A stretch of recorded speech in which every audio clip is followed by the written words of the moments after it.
are coming to you live, aka crisis169 coming to you live with or pre-recorded with another video, power of Spectrum Internet and the power of YouTube.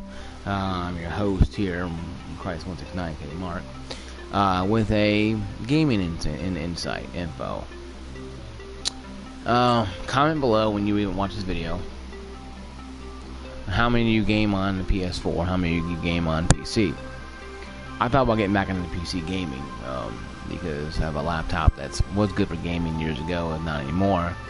And I can get stuff for it, but I gotta make sure it's right motherboard, right GPU, CPU, graphics card, stuff like that. Because if I buy something that's too thick, it ain't gonna fit in there properly, or it probably won't fit at all. And it could be too expensive too, though. Because some laptop parts can be pretty expensive. Anyway, though, what I'm saying is, though, I know game PC is different than console gaming, because you can do so much more than PC than you can ever on console. A console is a regulated piece of hardware that's been regulated already by the manufacturer and the programmers at that company, like Sony or Microsoft or whatever you go to, Xbox, whatever, and Nintendo. They set a limit on the graphical capabilities by the chips they use. So it is on par with PC, low-end PC, obviously. More like $500 PC, $200 PCs probably.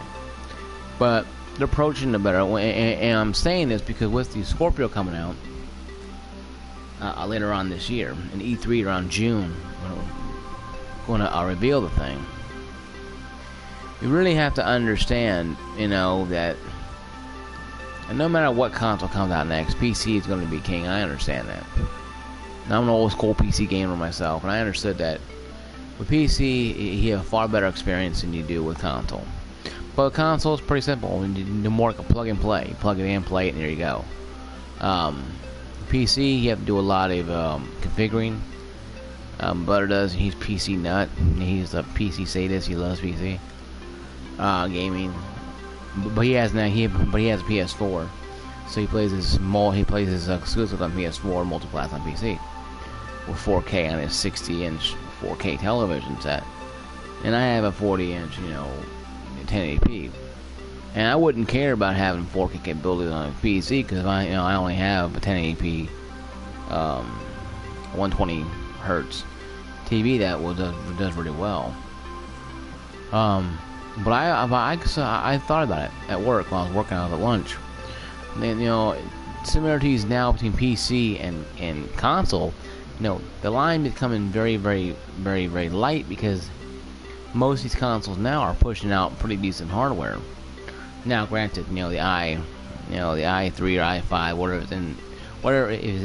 whatever is in the PS4. The i5s are on the way out. i7s are coming in new. The i9s are practically, the beast. But then again, though, you only need like quad cores anyway. And all consoles are not really quad cores. They're mostly single cores. Mostly just one application. Games, Netflix, that's it. Now they allow you to keep the game running in background unless you're using the playground here. And it forces the games close out. But in my years of being on PC and being a console, I do miss the customization of console. On PC, I do miss going up there and having a keyboard because they had a Gears of War, and this is pretty old, about a couple years old. Gears of War, they had a tournament where the best Xbox Live players, the MOG hardcore drink amp and wear Xbox gear crap, right? It's going against a low-end PC players who use keyboard and mouse, and when they played the Gears of War cross-platforming, the PC gamers made mincemeat out of the Xbox players. They just totally destroyed them. And now it wasn't great knowledge. I didn't know how to dig this up. It took like months to dig this stuff up. I had to go on IGN and different things, look around, talk to certain YouTube gamers on here and YouTube, and it took a lot of years, a lot of months to figure this out.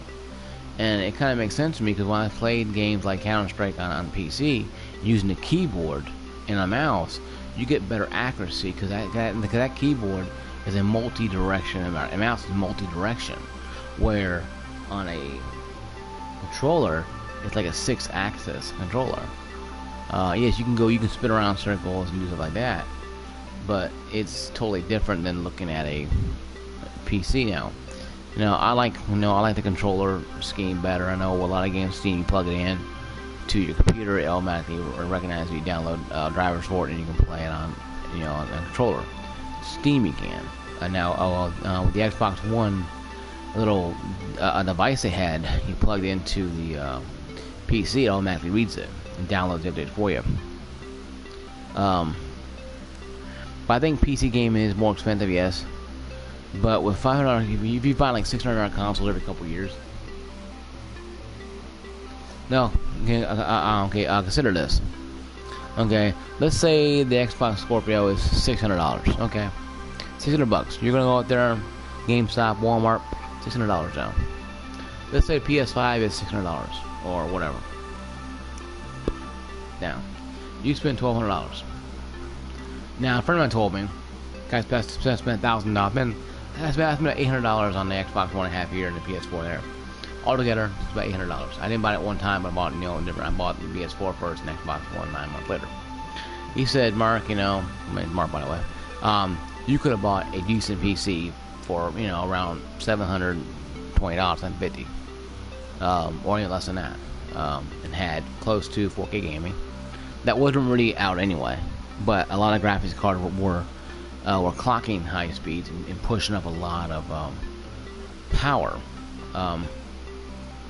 Or he said, and Brian said, a friend of mine said, I can build you one. Just give me the specs you want, and the price point you want to be, and off we go. And so, well, I didn't think about that. I didn't think about that at all. I didn't think about that because I like I said, I was PC gaming for a long time. Apple II, Apple III, then I went to Macintosh. I'm sorry. Mac wasn't bad. Anybody said the Macintosh 90s were pretty decent. Granted, it wasn't good as a better PC, but hell, I had a Macintosh. I got when I was a kid. It was given a hand-me-down, but hey, it still worked. Played good games. Can't complain about that. So I had fun with it. And that's me. But Butter kind of laughed at me for having a Macintosh. Like, pointed at me and laughed, like, haha, Macintosh kind of guy. But hey, I had fun with it. So, but yeah, he told me, I could have spent, $700, $800 and got a decent PC. This is back in 2013 or 2014 time. So about 2-3 years ago, a little less than that. So you're thinking now, he says, you future-proof your PC by making sure your graphics card's up to date, and you have a strong motherboard, and also you have a good CPU, GPU, stuff like that. And also he says, have anything above i5. i7 is the best thing to have. Intel 7. i7s. He says, i9's okay. But a lot of it, you want a quad core. So yeah, I know. I know what a quad core and what dual cores are. Like I said, I've been PC gaming for a long time. He says, well, you could have bought both of those for a lot less than $1,000, and had a gaming rig, future-proof, for probably about 4 or 5 years. If you keep it on 720p, 1080p, if you dabble 4K now, 4K, at 30 frames a second, or 720p 6 frames, 720p 6 frames a second, or 1080p 6 frames a second, or 30 frames a second, or whatever, or have everything on light or medium or normal settings, or you can have future-proof for a while, because a lot of developers are now making it where people have system rigs that are 5-6 years old play the games. Now, not graphic detail, but they still run about the same or better than on a console. Now, if you're a PC gamer and you like PS4 because you like the only exclusives. Now with the PS4, now with the Xbox One Scorpio coming out, is Xbox going to be done with? Is Microsoft going to be done with Xbox consoles? I have to say yes and no, because they kind of, Phil Spencer kind of put this out there and saying that they're trying to go more to multi anyway. And what does that mean, though? I think it means they're getting out of consoles and probably going to PC. Now, if they're going to build their own PC, we don't know. What would be called the Bill Gates PC? It would be called the Microsoft Xbox PC. It would be called the Xbox C PC. Because old Scorpio's like, oh no. No, the Scorpio is still a game machine. It's a beast of game machine. But so was the Sega Saturn. It's a beast of a machine. And that went tank because, you know, because the hard programming for it was very difficult. So, if they continue the rapids down what they're doing and not really paying attention to what's going on, they may have a hard time explaining to a lot of gamers why they need to go out and buy a $700, $500, $400,000 console to play old games on it. And I know backwards compatibility should have been going with PS4 also. But rumors I've heard online and I read some articles. No, I don't take everything to heart, but I'm gonna tell you. Yeah, they said they're thinking the PS5 could be a multi-backwards compatible console. PS5, where all the way from PS1 to PS4 games, including PS3 and all of them. Now I've heard it be digital only, heard it be disc reading, heard it be both.